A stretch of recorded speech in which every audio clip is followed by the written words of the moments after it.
Canard d'ici d'ailleurs, bonjour. Pour lancer cette nouvelle chaîne, j'aimerais parler un instant du mouvement Personne n'est illégal. J'ai plusieurs choses à dire, comme par exemple, oui, évidemment, personne n'est illégal. Mais aussi, mince, non, en fait oui, il y a des personnes illégales. Mais avant de m'enfoncer dans le marigot, arrêtons-nous brièvement sur ce slogan qui, pour accrocheur efficace qu'il soit, n'en est pas moins trompeur. Parce que personne n'est illégal. En fait, quand on dit les illégaux, il s'agit de personnes en séjour illégal. C'est leur séjour qui est illégal, pas leur personne. Donc ça, c'est déjà une chose.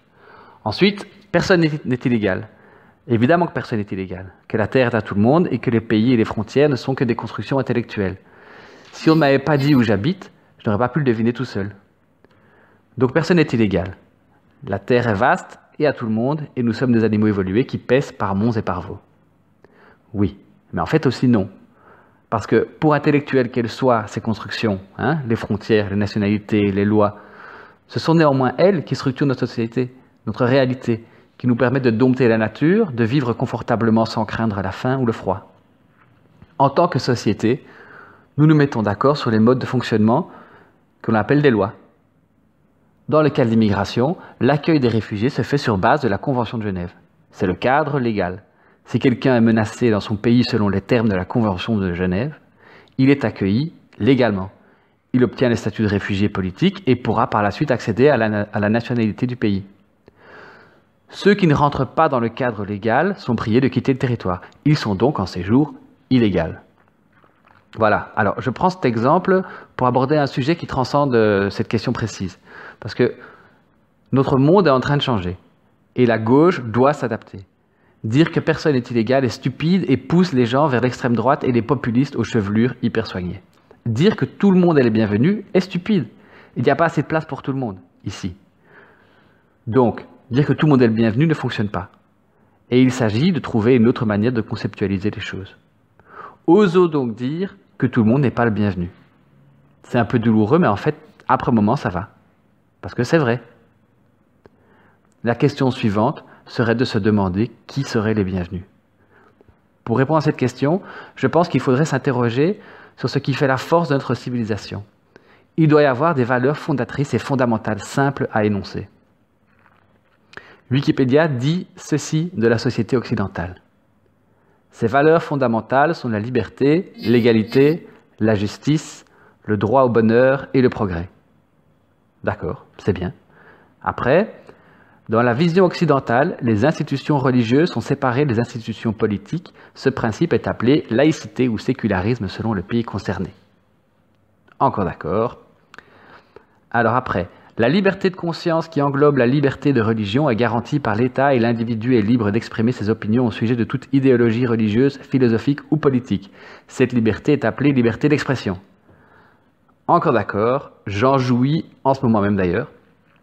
Ensuite, la place des minorités ethniques, raciales et sexuelles, ainsi que le statut de l'homme et de la femme sont en évolution constante depuis le milieu du XXe siècle, avec une tendance toujours plus égalitaire.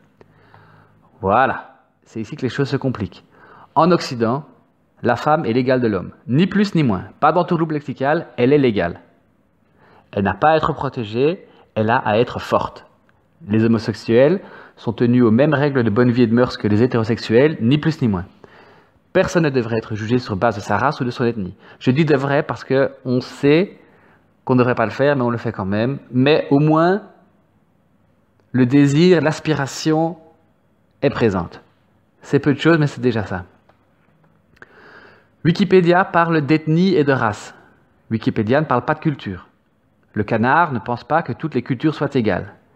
Les cultures sont un ensemble de modes de fonctionnement ayant évolué au cours du temps en réponse aux besoins d'adaptation au biotope.